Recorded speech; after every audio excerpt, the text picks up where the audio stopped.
मला जण इतकंच महत्वाचं असेल तर दे, तुझ्या बांगड्या दे. बांगड्या?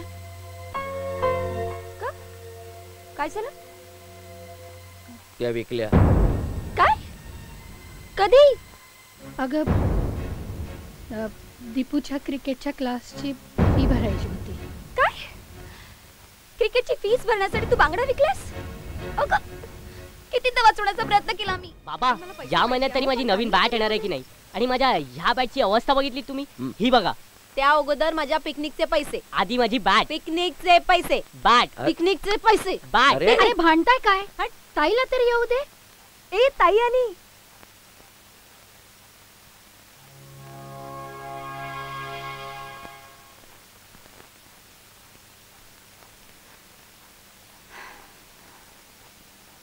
जा ताईला पाणी आण जा.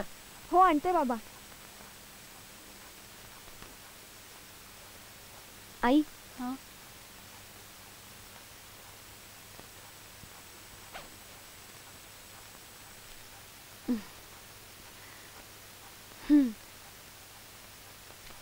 घर खर्च,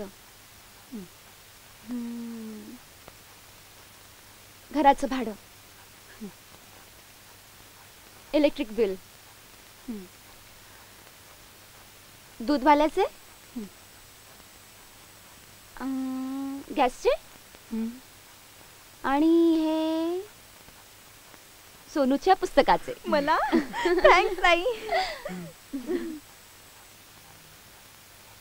आणि हे 300 रुपये माझं गाडी भाडं. आणि माझं काय? मी 1000 वेळा बजावून झालं की मला पिकनिक साठी पैसे हवेत म्हणजे हवेत. मोठी म्हणत होतीस ना ताईचा पगार होऊ दे. आता बघतेस ना तू, आवश्यक गोष्टींसाठी आधी खर्च नको का करायला? म्हणजे माझी पिकनिक आवश्यक नाही का? मी माझ्या फ्रेंड्सना काय तोंड दाखवणार? मला काहीही माहित नाही. मला पिकनिक साठी पैसे हवेत म्हणजे हवेत, नाही तर उद्यापासून माझं कॉलेजला जाणं बंद. तुझी पिकनिक इतकी महत्वाची आहे का ग? आणि तर नाही आहेत पैसे तर कुठून देणार आहेत ती? चोऱ्या करा. नेहा, सगळ्यांना जे हवं असतं ते मिळतं, पण माझी गरज कुणालाच महत्वाची वाटत नाही. नेहा बस झालं. काय बस झालं ताई? मला काही माहित नाही. मला पैसे हवेत म्हणजे हवेत, नाही तर मी ना काहीतरी करू. हे जाईन मी चालत, पण पहिल्यांदा ही जी गरज पूर्ण करू देत. आणि प्लीज मी ऑफिस मधून घरी आल्यावर थोडी शांतता ठेवा. ताई अरे बघून जा रे. सोनू काय झालं ग? ताई तू दिलेले पैसे दीपू त्याच्या बॅट साठी घेऊन पळून गेला. काय? हो. हा दीपू जास्त शेफारलाय. बघतेस त्याला मी.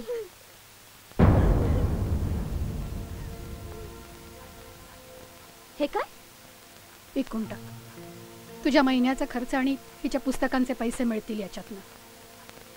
दीपूला काही बोलू नकोस. अगं दीपूला कळायला नको? हिच्या पुस्तकापेक्षा त्याची बॅट जास्त महत्वाची आहे. जाऊ दे ग. का त्याला पाठीशी घालतेस? म्हणूनच शेफारलाय तो. खरंय, पण तू त्याला काही बोललीस तर बाबांना आवडणार नाही ते. हेच बाबांचा हाच प्रकार मला आवडत नाही. तुमच्या अशा वागण्याने तो जास्तच वाया जाणार आहे. जाऊ दे ग. तू ह्या बांगड्या घे. राहू दे तुझ्याकडेच. अगं अशा गोष्टी मोडणं खूप सोपं असतं ग, पण घडवणं खूप कठीण. मी बघीन काय करायचं ते. पूजा तुझे बाबा म्हणत होते. काय?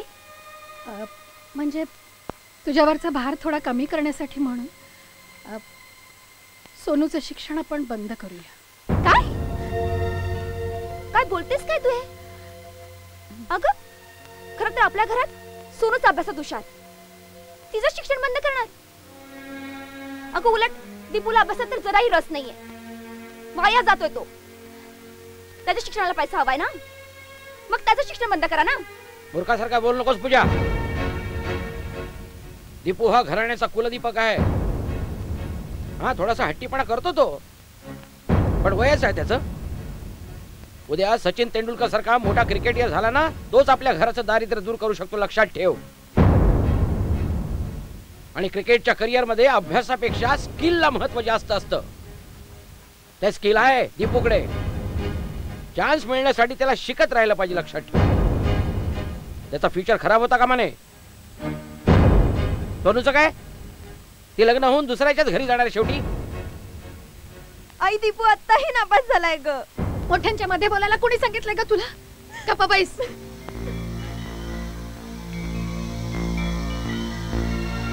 मी बोललेलं लक्षात आलंय ना तुला? हा.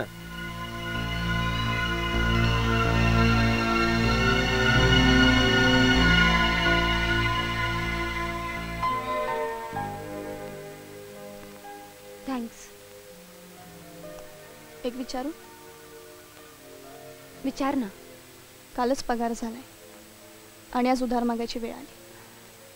काही प्रॉब्लेम आहे? अगं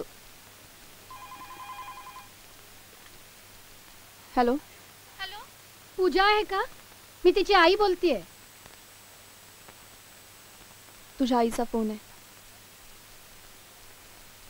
हॅलो आई. पूजा, अगं सोनूचा ताप खूपच वाढलाय. सारखी ती त्या पुस्तकासाठी हट्ट धरून बसलीये. डॉक्टरांकडे नेलं होतंस? हो. काय म्हणाले? तेच ग, तिच्या मनाविरुद्ध वागू नका म्हणून. फार नाजूक मनाची आहे ती. पूजा, अगं तिला हवं असलेलं पुस्तक ताबडतोब आणण्याची गरज आहे. मी काय म्हणत होते, परी मी माझ्या बांगड्या गहाण ठेवू का ग? नको नको, बांगड्या गहाण ठेवू नकोस. पैशांची व्यवस्था झालीये. तिला समजाव जरा. येताना पुस्तक घेऊन येते. हं? चल, फोन ठेवते. बर.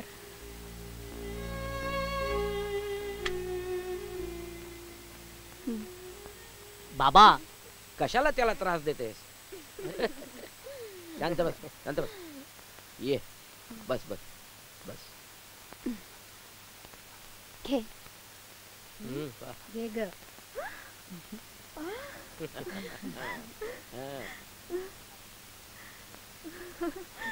सर्व आत्ताच वाचू नकोस. तुझंच आहे हे पुस्तक.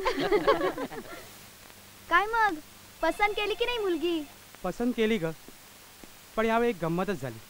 कसली गंमत? यावेळी मुलीनीच मला नापसंत केलं. काय म्हणतोस? खरी मग गोष्ट. आता? आता काय, जी मुलगी येईल तिला मीच पसंत करीन. हो. मनोज, काय झालं ग? तुला आता सटकायला पाहिजे. का ग? तिकडे बघ. अरे बापरे, आता ही उसने पैसे मागणार. परत न करण्यासाठी. असं नको बोलूस ग. तसा तिचा स्वभाव फार चांगला आहे. हो ना, पण नेहमी नेहमी पैसे मागणं सुद्धा वाईट आहे, नाही का? असं नसतं ग. हाय मनोज. हाय. अगं फाईल कुठे ठेवली? तिकडे ठेवलीस ना? हो हो. मला जरा काम आहे, प्लीज मी निघतो. अगं बरोबर आहे त्यांचं. लोक तुला अवॉइड करणार नाही तर काय?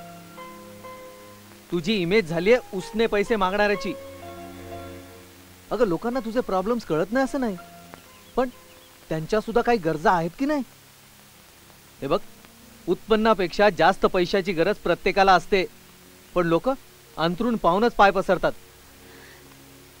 खरंय, पण ए पूजा, एक गोष्ट लक्षात घे. अगं तुझ्या उत्पन्नात तुझ्या घरातल्यांचं व्यवस्थित पोट भरू शकतं, पण तुझी समस्या ती नाही आहे. तुझी समस्या आहे तुझ्या घरातल्यांच्या अनावश्यक गरजा, आणि तुझ्या स्वभावामुळे त्या दिवसेंदिवस वाढत चालल्यात. हे बघ माझा ऐक, आधी नाही म्हणायला शिक. अरे नाही, कसं म्हणू मी? आता घरात मी एकटीच कमवते म्हटल्यावर त्यांनी तरी या गोष्टीसाठी कोणाकडे बघायचं? ठीक आहे, मग करत राहा त्यांचं. पण एक गोष्ट लक्षात ठेव, तू त्यांच्या गरजा पुरवणारी झालीस ना की ते ऑटोमॅटिक पांगळे होत जातील, आणि मग तू या जबाबदारीतनं कधीही बाहेर पडू शकणार नाहीस. असं कसं म्हणतोस तू? प्रत्येकाला माझी गरज आहे. आता एक एक जण आपापल्या पायावर उभं राहतील ना, मग होईल सगळं. हे बघ पूजा, मला एवढंच म्हणायचं आहे की या सगळ्यांमध्ये तू स्वतःचा विचार करणार आहेस की नाही? जबाबदारीपासून पळ काढ असं मी म्हणत नाही, पण अगं तुझं काही लाईफ आहे की नाही? मग तूच सांग, मी काय करू? अगं स्वतःचा विचार कर. हे बघ, तू माझ्याकडे जे मागितलंस ना ते आज मी घेऊन आलोय.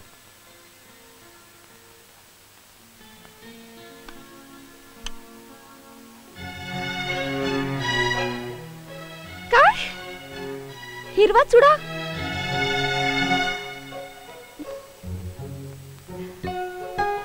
हिरवा चुडा? हो, तुझ्या आयुष्यातली सर्वात मोठी इच्छा. समीर, तू किती चांगला आहेस रे. तुला कारण माहितीये? काय? कारण मी तुझा आहे ना म्हणून.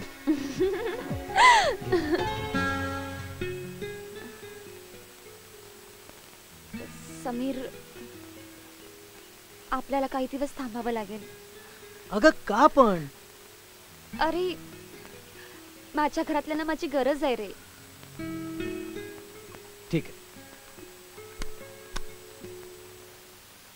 मग राहा त्यांच्या बरोबर कायमची. समीर, समीर. अगं आई, स्वेटर घेतलंस का? अरे कोकणात कशाला पाहिजे स्वेटर? आई, बाबा, कुठे आहात तुम्ही? अगं ये. हे काय? कुठे चाललात? अगं ताई, आई, बाबा, मी आणि माई रत्नागिरीला चाललोय. काय? हो. अगं तुझ्या मामाचा फोन आला होता, आपल्या त्या नलूचं लग्न ठरलंय अचानक. मग तुम्ही जाणार? हो, लग्नाला गेलो नाही तर मग लोक काय म्हणतील. शिवाय मामा कायमचा नाराज होईल ते वेगळंच. पण तुम्हा सर्वांना जायची काय गरज आहे? अगं नेहा आणि दीपूने पण अजून रत्नागिरी पाहिलं नाहीये, म्हणून ते सुद्धा मागे लागलेत. हो, आणि मी पण विचार करतोय की एवढ्या लांब जातोच आहे तर गणपतीपुळ्याला सुद्धा जाऊन येऊ नये एक दिवस. काय तो नवस फेडायचा राहिलाय दीपूचा, तोही आणायचे फेडून होईल. 5-1 हजार खर्च होईल. काय आता लग्न प्रसंग आहे, मानपान आहे. बघ, कर काहीतरी व्यवस्था कर सकाळपर्यंत. 5,000 रुपये मी सकाळपर्यंत कुठून आणणार? हे बघ, प्रसंग तर असा आहे, जायला तर पाहिजेच. बघ काहीतरी. बाबा, तुम्हाला कळायला हवं. ताबडतोब एवढी मोठी रक्कम मी कशी उभी करणार? आलेल्या पगाराचा त्या दिवशी कसा निर्णय लागला तो बघितलत ना. मग मग कुठून आणणार मी एवढे पैसे? मग तुला काय वाटतं, आम्ही लग्नाला जाऊ नये? काय करायचं जायची? काय? काय कुठल्या तरी लग्नासाठी एवढा खर्च करण्याची ऐपत आहे का आपली? अगं पण लग्नाला गेलो नाही तर लोक काय म्हणतील, आणि नातेवाईकांना काय तोंड दाखवणार आम्ही? म्हणून देत काही आपल्या अडी अडचणीला ते धावून येणार आहेत का? मामा काय म्हणेल? उद्या आपल्याही घरात लग्न कार्य आहे, मग अशा वागण्यानं येईल का कुणी आपल्याकडे? नको येऊ देत. पण उसरमारी करून सण साजरा करणं आपल्याला परवडण्यासारखं नाहीये. आणि तसंही रोज नवनवी कारण सांगून लोकांकडून पैसे मागायला कंटाळले मी. मग तुझ्याकडून नाही होणार पैशाची व्यवस्था? आई, तुम्हाला जण इतकंच महत्वाचं असेल तर दे, तुझ्या बांगड्या दे. बांगड्या? का? काय झालं? त्या विकल्या. काय? कधी? अगं दीपूच्या क्रिकेटच्या क्लासची फी भरायची होती. काय? क्रिकेटची फीस भरण्यासाठी तू बांगड्या विकल्यास? अगं, किती वाचवण्याचा प्रयत्न केला मी.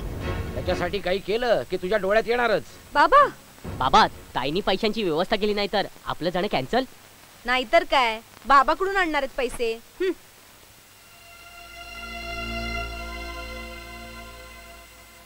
तुझं मंगळसूत्र दे. नको आई, राहू दे.